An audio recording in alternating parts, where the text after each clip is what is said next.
잠언 1장 20절에서 33절까지 함께 교독합니다. 지혜가 길거리에서 부르며 광장에서 소리를 높이며 시끄러운 길목에서 소리를 지르며 송은기와 성중에서 그 소리를 바라여 이르되 너희 어리석은 자들은 어리석음을 좋아하며 거만한 자들은 거만을 기뻐하며 미련한 자들은 지식을 미워하니 어느 때까지 하겠느냐.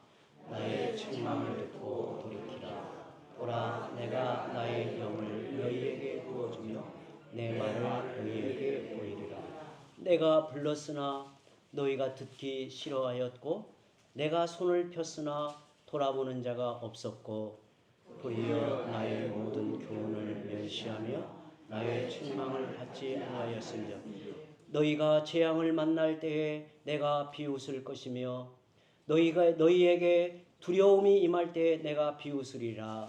너희의 두려움이 강풍같이 임하겠고 너희의 재앙이 폭풍같이 이르겠고 너희에게 근심과 슬픔이 임하리니 그때 너희가 나를 부르리라. 그래도 내가 대답하지 아니하겠고 부지런히 나를 찾으리라. 그래도 나를 만나지 못하리니 대저 너희가 지식을 미워하며 여호와 경외하기를 즐거워하지 아니하느냐. 나의 교훈을 받지 아니하고 나의 모든 책망을 업신 여겼음이니라. 그러므로 자기 행위의 열매를 먹으며 자기 꾀에 배부르리라. 어리석은 자의 태보는 자기를 죽이며 미련한 자의 안일은 자기를 멸망시키려니와 오직 내 말을 듣는 자는 평안히 살며 재앙의 두려움이 없이 안전하리라. 아멘. 아멘. 우리가 사는 이 시대는 지식과 정보가 넘쳐나고 있습니다. 수많은 정보들이 공유되고 있고 계속해서 새로운 지식이 쏟아져 나오고 있습니다. 더구나 지금은 인공지능을 통해 우리가 원하는 정보를 쉽게 얻을 수 있고 또 인공지능을 활용하여 이전과는 비교할 수 없는 지식의 세계를 경험하고 있습니다. 아마 우리 성도들 인공지능 하면 이게 뭐야? 이게 실감이 안 날 수 있는데 자그마한 예를 하나 들면 제가 목회를 하니 농사에 대한 지혜를 얻죠. 그런데 제가 이제 은퇴하고 나서 어느 지역에서 농사를 한다고 할 때 이번 달에 무엇을 파종하여 열매를 맺으면 좋을까 이렇게 질문을 하면 이 인공지능이 나에게 답변을 해줍니다. 이러이러한 씨를 파종하고 또 이렇게 농사를 지으면 이런 열매를 맺을 것입니다. 심지어 내가 살고 있는 환경, 광양이나 또 지금 이 달을 이렇게 입력을 시키면 그에 해당하는 정보를 다 저에게 알려줘요. 농사를 짓다가 문제가 생기면요, 다 물으면 얘가 다 답을 해줘요. 마치 옆에 좋은 선생님을 하나 두고 있듯이 그 정도로 이게 답을 해주는 시대에 우리가 지금 살고 있는 거예요. 이 인공지능을 활용해 이전과 정말 비교할 수 없는 지식의 세계를 우리는 경험하고 있습니다. 그럼에도 우리는 지혜의 빈곤함을 절감하고 있습니다. 요즘 우리는 잠언을 통해서 지혜와 지식의 근본이 무엇이고 지혜로운 삶의 원리가 무엇인가를 살펴보고 있는데 오늘도 그 지혜가 우리에게 어떻게 작용하는가를 함께 살펴보려고 합니다.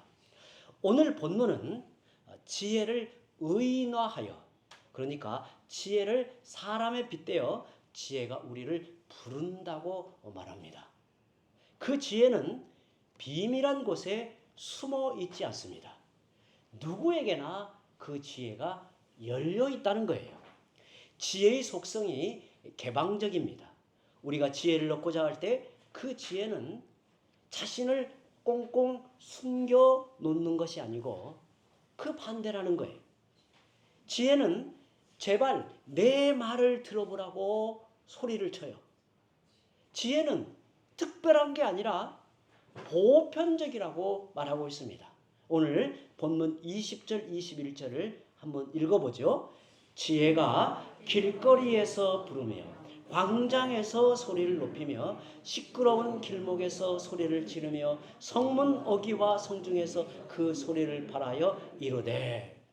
지혜는 어느 특정한 곳에만 있는 게 아니라는 거예요. 우리는 보통 생각할 때 지혜는 뭐 대학의 상하탑에 아니면 특별한 몇 사람들, 뭐 특별한 수재들에게만 이렇게 지혜가 소통이 되는 게 아니라, 오늘 말씀해 보면 어느 특정한 곳에 지혜는 머물러 있는 게 아니라 어디에나 지혜의 소리가 우리에게 들려온다. 교회 안에만 있는 게 아니라 시장에도, 길거리에도, 일터에도 어디에나 지혜의 소리가 거기에 있다는 거예요. 그런데 왜 지혜가 조용히 말하지 않고 소리를 지른다고 하는가? 왜 지혜가 소리를 지른다고 하는가? 안타까운 마음, 간절한 마음 때문에, 너희가 지혜가 없어서 그 인생을 살고 있다, 그 지혜를 너희가 얻으라고 그렇게 소리를 친다는 거예요. 하도 듣지 않으니 힘을 다해 절박하게 지혜가 외치고 있습니다. 이런 면에서 보면 지혜의 소리는 사방에서 들려온다는 것을 알 수 있습니다. 오늘 본문 22절 23절을 또 함께 읽습니다. 너희 어리석은 자들은 어리석음을 좋아하며 거만한 자들은 거만을 기뻐하며 미련한 자들은 지식을 미워하니 어느 때까지 하겠느냐. 나의 책망을 듣고 돌이키라. 보라, 내가 나의 영을 너희에게 부어주며 내 말을 너희에게 보이리라. 지금 지혜가 이렇게 말을 하고 있는 거예요. 마치 지혜를 사람이듯이 의인화하여 지혜가 이렇게 우리에게 말한다는 거예요. 지혜의 말은 기본적으로 위로와 기쁨, 소망의 어투를 가지고 있습니다. 그런데 왜 부드러운 말로 하지 않고 책망부터 하고 있는가? 책망을 쏟아내고 있는가? 너희가 잘못된 길로 가고 있다는 거예요. 너희가 잘못된 길로 가고 있다. 집에서 아이들에게 처음부터 큰 소리를 치는 게 아니죠. 부드럽게 타이르고 격려하고 조곤조곤하게 이야기하죠. 그럼에도 말을 듣지 않으면 이제 큰 소리가 납니다. 그래도 안 들으면 질책을 하죠. 매를 듭니다. 하지만 현대 교육 이론은 체벌을 부정적으로 생각을 해요. 책망과 징계는 하지 말고 오로지 칭찬과 격려와 길을 살려주라고 합니다. 하지만 이것은 우리가 지난 시간에 생각해 봤듯이 잘못된 인도주의에서 나온 발상이라고 저는 생각을 합니다. 성경은 그렇게 가르치지 않습니다. 잘못을 책망하라. 왜 그런가? 그래야 그릇됨에서 벗어날 수 있기 때문이라는 겁니다. 물론 칭찬도 중요합니다. 하지만 잘못된 길로 향하는데 칭찬만 해야 할까요? 그렇지 않습니다. 책망도 겸해야 하는 겁니다. 그래서 지혜는 칭찬뿐만 아니라 책망의 성격도 가지고 있습니다. 그러면 책망은 어떤 효과를 가지고 있을까요? 방금 읽은 23절에 보면 나의 책망을 듣고 돌이키라. 지금 지혜가 이렇게 말하는 거예요. 나의 책망을 듣고 돌이키라. 보라, 내가 나의 영을 너희에게 부어주며 내 말을 너희에게 보이리라. 책망과 영의 관계를 잘 생각해 보라는 겁니다. 책망을 듣고 돌이키면 하나님의 영이 부어진다는 겁니다. 지혜의 영이 임합니다. 책망을 받기 전에는 무언가 잘못된 영에 붙들려 있어요. 그런데 책망을 듣고 돌이킬 때 미련한 영, 어두운 영, 거역의 영이 떠나갑니다. 그때 지혜의 영이 그의 삶을 지배하는 거예요. 그래서 책망은 잘못된 영이 나를 구속하고 얽매일 때 그것으로부터 나를 자유롭게 해주는 은혜라는 사실이에요. 책망이 얼마나 중요한가 몰라요. 마태복음 16장에서 예수님은 제자들에게 내가 이번에 예루살렘에 올라가면 고난을 받고 죽게 될 것이다 라며 십자가의 순환을 예고하십니다. 그러자 베드로가 예수님의 그 말씀에 대하여 주님, 안 됩니다. 결코 그런 일이 있어서는 안 됩니다. 라고 만류하였고, 이때 예수님이 베드로를 향해 사탄아, 물러가라. 너는 나를 넘어지게 하는 자로다 라며 베드로에게 호통을 칩니다. 여러분, 베드로가 무엇을 잘못했나요? 예수님이 고난받고 죽으실 것이라 하시는데 네, 알겠습니다. 그러세요. 라고 말해야 될까요? 인간의 도리상 베드로의 말이 틀렸습니까? 사실 의리 있고 인간적으로 보면 온당한 말이었습니다. 그런데 예수님은 베드로를 사탄이라고 호통을 치셨습니다. 그 이유가 뭘까요? 만일 예수님이 베드로의 말을 듣고 마음이 약해져서 하나님의 뜻을 이루지 못한다면 이는 사탄이 의도했던 목적입니다. 베드로도 몰랐지만 사실은 사탄이 조종하여 예수님을 사랑하는 베드로의 마음을 이용해 예수님의 마음을 흔들어 놓고자 한 것이죠. 예수님은 즉시 이것을 알아차리셨습니다. 그래서 베드로가 아닌 베드로 안에 들어가 예수님을 시험하는 사탄에게 물러가라고 하신 것입니다. 하지만 베드로는 그 사실을 모릅니다. 다만 예수님에게 불행한 일이 일어나면 안 된다고 했을 뿐인데 사탄이라는 말까지 들었으니 베드로의 입장에서는 억울하였겠죠. 그런데 생각해보죠. 생각해봅시다. 아니, 내가 사탄이라고? 어떻게 예수님이 그렇게 심한 말씀을 하실 수 있어 하면서 베드로가 예수님의 책망을 받아들이지 않았다면 어떻게 되었을까요? 예수님에 대해 서운하고 실망하여 반감이 일어났을 거예요. 하지만 베드로는 예수님의 책망에 대하여 그래, 내가 잘못했지. 하나님의 뜻보다 인간의 뜻을 앞세웠습니다. 이렇게 책망을 받아들였기 때문에 베드로 안에 있던 사탄이 떠나간 것입니다. 만약 베드로가 책망을 받아들이지 않았다면 큰 시험에 들어 예수님을 대적했을지도 모릅니다.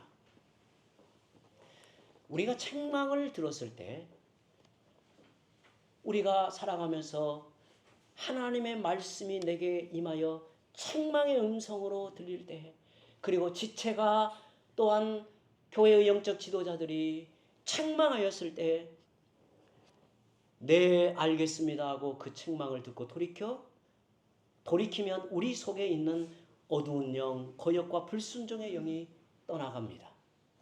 대신에 하나님의 영, 지혜의 영이 그에게 임하는 겁니다. 그러므로 책망을 듣는 순간이 매우 중요해요. 책망을 듣는 것이 중요해요.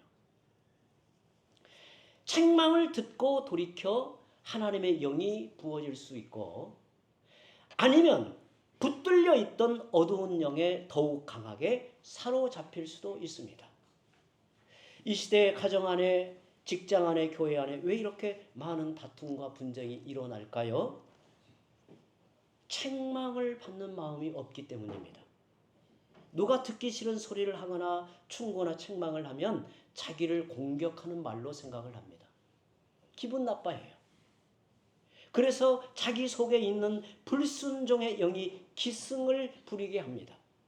우리는 때로 충고나 책망을 받을 때 그 속에 담긴 사랑을 잊지 말아야 합니다. 그 속에 담긴 사랑을 기억해야 되는 거예요. 책망을 감사함으로 받는 인격을 갖추어야 합니다. 그래야 참 신자로서 장성함에 이룰 수 있는 것입니다. 요즘 대학을 졸업하고 직장에 취업하는 젊은 아이들이 회사에서 자기 실력을 인정해 주지 않고 아무나 할 수 있는 단순한 일을 시킨다고 불평을 쏟아낸다는 이야기를 종종 듣습니다. 기분 나빠서 못 다니겠다고 말아요. 하지만 그런 과정을 잘 견뎌야 합니다. 앞으로 귀한 인재가 될 수 있는 기본 자질이 있는가를 보는 거죠. 듣는 것, 말하는 것, 문제를 풀어내는 실력, 동료와의 관계, 상사와의 관계를 보는 거예요. 그 사람의 그릇을 보는 거예요. 왜 성장함이 없을까요? 훈계를 싫어하고 책망을 거절하기 때문입니다. 오늘 말씀에 훈계와 책망을 듣지 않으면 어떻게 되는가? 지혜의 소리가 내게 책망해 올 때 그것을 듣지 않으면 어떻게 되는가? 26절에서 30절 좀 길지만 천천히 함께 읽어봅니다.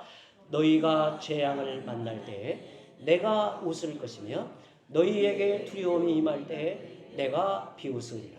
너희의 두려움이 광풍같이 임하겠고 너희의 재앙이 폭풍같이 이르겠고 너희에게 근심과 슬픔이 임하리니 그때 너희가 나를 부르리라. 그래도 내가 대답하지 아니하겠고 부지런히 나를 찾으리라. 그래도 나를 만나지 못하리니 대저 너희가 지식을 미워하며 여호와 경외 즐거워하지 아니하며 나의 교훈을 받지 아니하고 나의 모든 책망을 업신여겼습니다. 여러분, 한 번의 잘못된 길로 빠져들지는 않습니다. 이미 수차례 경고의 음성을 듣고 돌이킬 수 있는 기회도 많이 있는 거예요. 여러분, 우리가 주일에 주님이 우리를 부르시고 주께서 우리에게 말씀하실 때 그 말씀은 단지 설교로 그치는 게 아니에요. 주님이, 살아계신 주님이 친히 자기 백성을 주 앞에 불러 모으시고 이 말씀으로 때로는 책망도 하고 충고도 하고 돌이키라고 말씀하실 때 수차례 경고하지만 돌이킬 수 있는 기회가 있지만 그것을 거절할 때 어떤 일이 벌어지는가? 오늘 말씀해 보면 두려움이 광풍같이 임하고 재앙이 폭풍같이 이르고 나서야 비로소 다급하게 부르짖지만 이미 기회를 놓치고 만다고 말하고 있습니다. 경고와 책망을 번번이 우습게 여기더니 재앙이 이르자 큰일 났다고 합니다. 그때 하나님은 너희를 외면하고 불러도 대답하지 않으시겠다고 말씀하십니다. 그 결과를 뼈저리게 겪게 하십니다. 그 결과를 통해서 뼈저린 공부를 하게 만들어요. 자기 행위의 열매를 먹게 하신다는 거예요. 31절에 그러므로 자기 행위의 열매를 먹으며 자기 꾀에 배부리라고 말씀하고 있습니다. 반면에 겸손히 지혜의 소리를 받아들이면 지혜의 책망이나 지혜의 음성을 받아들이면 어떻게 될까요? 33절을 함께 또 읽어봅니다. 오직 내 말을 듣는 자는 평안히 살며 재앙의 두려움이 없이 안전하리라. 아멘. 오직 내 말을 듣는 자, 즉 하나님의 음성을 듣는 사람은 평안히 살고 안전하리라고 말씀을 합니다. 가장 안전한 삶, 여러분 신자들에게 가장 안전한 삶 그게 뭘까요?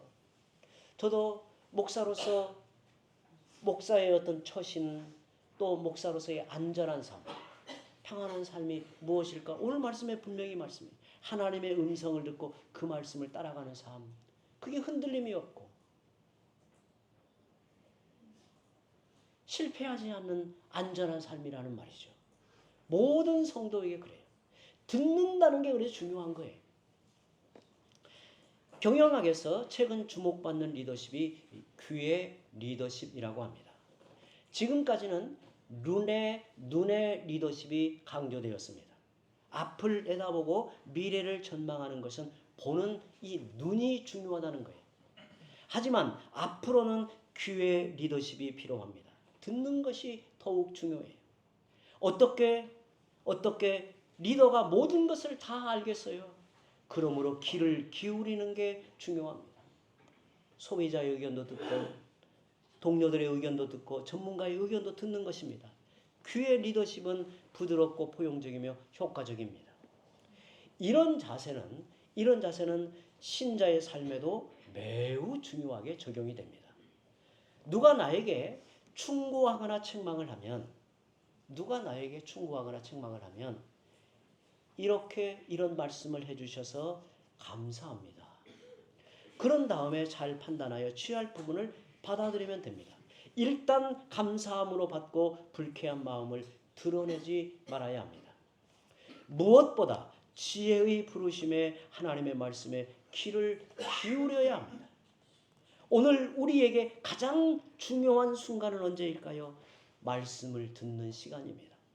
위로와 격려, 충고와 책망을 받을 때 아멘 하고 받아야 그 말씀을 통해 말씀과 함께 성령이 우리 안에 충만히 역사하는 것입니다. 지혜로운 눈이 열립니다. 그러나 너가 뭔데? 하면서 판단하고 거부하고 듣지 않으면 그 마음은 여전히 어둠 아래 처할 뿐입니다. 그러므로 가장 위험한 시간은 말씀이 막혀 들리지 않을 때입니다. 이것은 어떤 영들에 의해 내가 붙들려 있다라는 거예요. 무언가 다른 생각에 사로잡혀 살고 있는 거예요. 그래서 말씀이 들리지 않는 것입니다.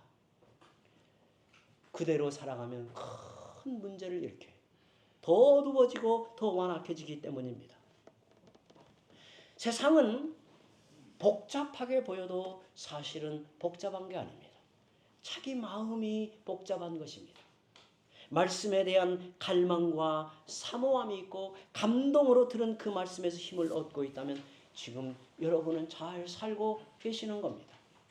그러나 말씀이 들리지 않고 내 마음이 냉랭하고 메말라 있다면 내 삶의 자리는 어둠 아래 있다라고 생각을 해야 돼요.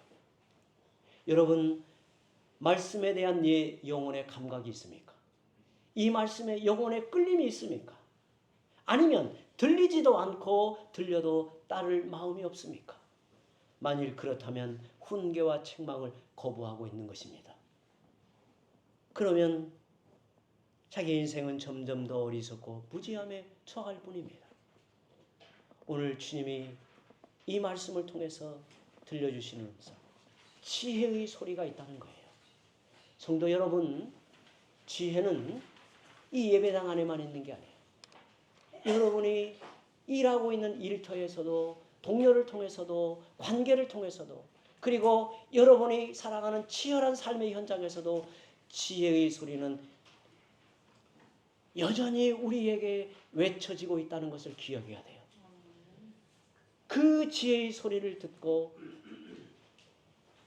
지혜의 부르심에 기꺼이 응답하는 삶을 사는 우리 성도들이 되시기를 바랍니다. 이제 함께 기도합니다.